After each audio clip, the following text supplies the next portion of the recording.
The bottom turn lays the foundation for the top turn and cutback, the nose ride, the fade takeoff, and even your kickouts. But funnily enough, it's probably one of the least focused on turns in longboarding.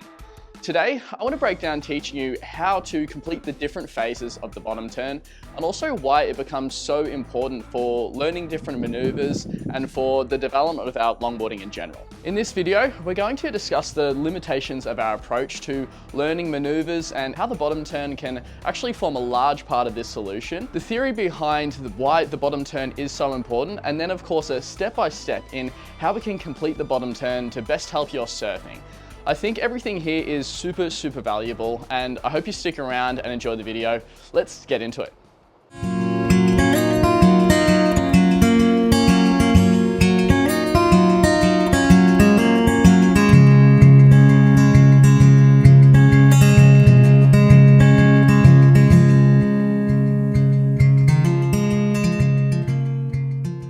So in our surfing and our surfing development, it can be very easy to get caught up solely in thinking about trying to improve a particular maneuver without considering the setup of the board.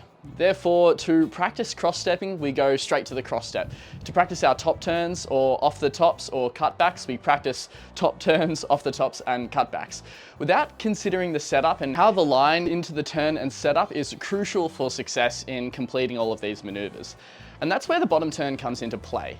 The bottom turn can start as a simple baby bottom turn to drive us into a turn or set up our nose ride, and can become bigger and more drawn out depending on the angle of the turn that we're looking to get into. And if you watch the likes of the Great Wayne Lynch, it can even become a maneuver in and of itself. But I just mentioned how the bottom turn can heavily influence the turn that's preceding it.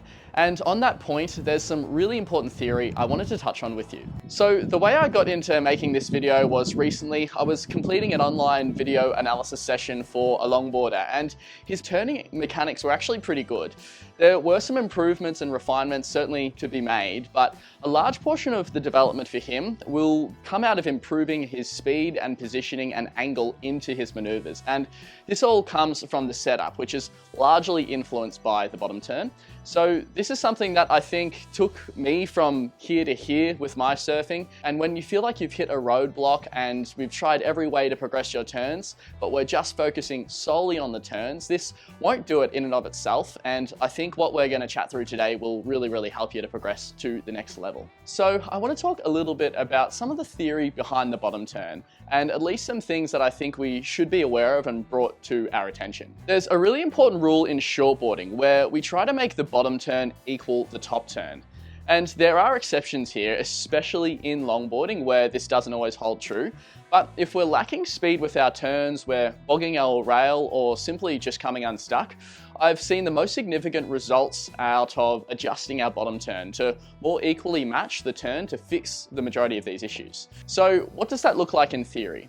If we're wanting to hit the lip at 10 o'clock, then our bottom turn must equal 8 o'clock. If we're wanting to hit it at 12 o'clock, then our bottom turn needs to match 6 o'clock. And the same applies for our cutbacks. If we're wanting to wrap all the way around to hit the whitewater at 3 o'clock, we need speed and a fairly horizontal bottom turn. So if we just consider matching the top turn with your bottom turn, I found this helps to resolve a lot of our issues. Now, let's get right into the mechanics and positioning.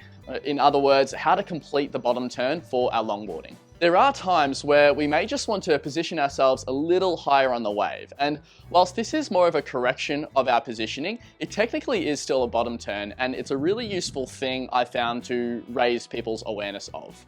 We can call this for today's video the baby bottom turn. The baby bottom turn is where we place a small amount of weight onto the back foot and on the inside rail. Depending on the longboard, where some may be wider towards the back third than others, it can be really helpful, as we've discussed before, to more easily place weight on the selected rail by positioning your foot closer to the rail, so moving the foot further away from the stringer and more towards the left or the right on the rail, depending on which rail you're trying to preference. By placing our weight here onto the inside rail, and with most of our weight on that back foot at the tail, we'll hopefully be getting the right ratio of tilt to tail. And if we're stalling too much, or if we're bogging our rail, then this is the issue that we need to resolve. Regarding body positioning, I don't focus on that too much for the baby bottom turn with people. It's more about keeping soft and low with the knees and upright torso, and also just making sure we don't stiffen up. it's really important to remain loose. Now, something I'll likely speak about in the future video is exceptions to the rule. A significant one being that bigger turns don't always utilize a bigger bottom turn,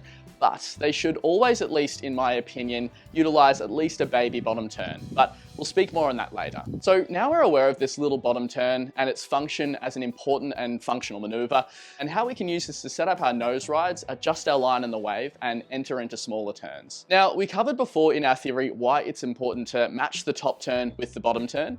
Oftentimes we need a bigger bottom turn to position ourselves correctly, but if we're doing it well, we're also generating lots of speed to enter into the preceding turn. So let's go through how to do this. First thing we want to focus on won't be our stance or our body positioning, it's actually going to be our eyes. As we're going down the line, we want our eyes to narrow in and focus on the section that we want our bottom turn to place us into.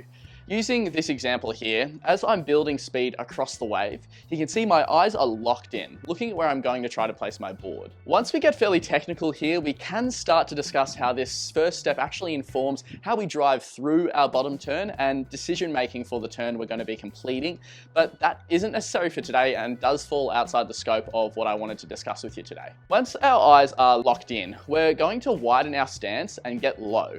It's really important for longboarders to widen their stance because it's quite easy to be too far forward on the board or too narrow with our stance, where we don't get sufficient pressure on the tail as a result, and therefore we won't get the board to react quickly enough. So widening the stance here is very important. As we widen the stance, we also need to get nice and low with the knees. This is what I personally like to call our energy generating or storage position.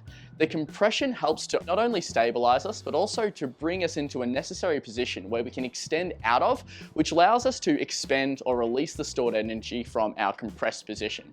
We'll utilize this energy to drive off the bottom, which we'll speak about shortly. As we widen the stance, we can also preference one rail over the other, like we did for the baby bottom turn, by placing your foot closer to one side of the rail. The last thing we need to get on top of is our body positioning. Now, this can change a bit from forehand to backhand, but let's cover what I find to be the most important cues for both. So from the forehand position, once we're low, we want to do what I call the ice cream scoop. And this is where we bring the rear hand from in front to the back, like we're scooping ice cream or the water with our hand. The function of this is to prepare for the upcoming rotation with our turn or cutback. We can generate so much more rotation, which is crucial for power and momentum if we begin with our top turn or cutback with the hand trailing us. If it is in front of our hips, it can really block our momentum. And as a general rule as well, as the hand passes our knees, so the midway point when the hand's coming from forward to behind, this is where we begin to release the stored energy in our compressed position by extending our legs and generating drive and momentum.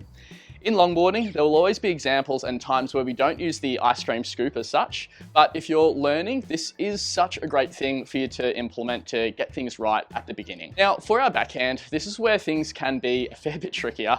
Oftentimes here, if we're not positioning ourselves correctly, we'll put our weight onto the heels and stick our bottom out with our hands left over one side of the rail and our bottom the other, and we're in a really closed off position with our chest and shoulders. To position correctly, we want to rotate our chest towards where our eyes are looking, opening the chest up to the top of the wave. To do this, we have a few things to run through. We want to rotate the hips and the chest towards the wave, avoiding just having the back to the wave. So the first thing I love to get people to do as they're starting is rotating the palm of our leading hand towards the sky, like we're holding a bowl of soup and we're handing that bowl of soup to the top of the wave or the pretend person waiting at the top of the wave for us. This rotation of the palm has an extremely effective role in opening the chest up and avoiding that closed off chest position and shoulders position as we're heading up to the top of the wave.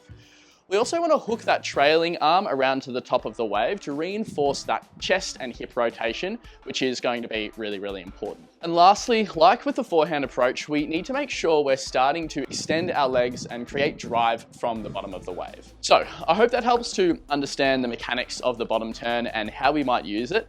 I might cover how to time our bottom turn to optimize speed and generate drive through the turn so we don't get caught putting the right moves in the wrong places. So if that is something that you'd like me to go a little bit more in depth with, please let me know and I can definitely get onto that one.